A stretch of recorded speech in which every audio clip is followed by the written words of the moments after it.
Today, we're going to talk about bottoms. Yes, you heard me right. Bottoms, bones, or in the famous words of the beloved Forrest Gump, buttocks. And not just anyone behind, mind you, I'm talking about. Someone you probably never considered buttocks.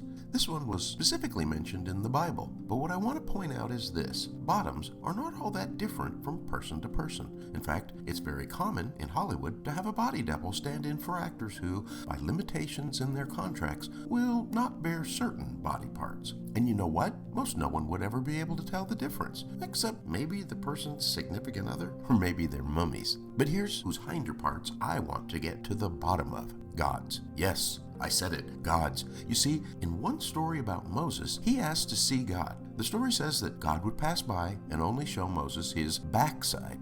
Very interesting. You know what I think it means? If you put all the gods of the world in front of Moses in a lineup of cosmic proportions, Moses couldn't pick the real God out of the lineup. In fact, this inability to see God clearly and how different he is to every other god around is the very reason given for why Moses was not allowed to enter into the promised land. See, the God of Moses looks suspiciously like so many other angry, narcissistic, and "Come and bow down before me" gods who were prevalent in those days.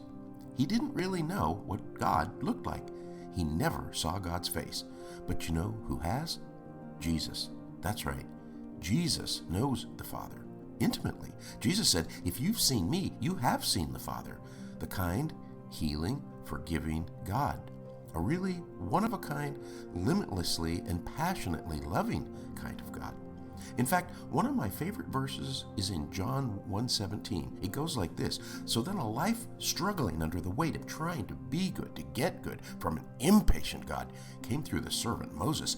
But the truth of receiving the gift of life from a gracious, kind, and loving Father came from the Son, Jesus Christ." So I encourage you to approach the Father. Don't be afraid. He wants to meet with you face to face.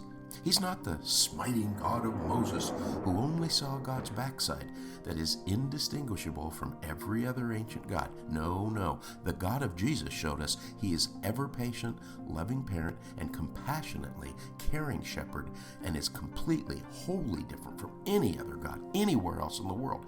There is never any need to have any fear when you approach the God found in the beautiful face of Jesus. This has been The Beloved Theologian, and that's how I see the gospel in 3 minutes or less.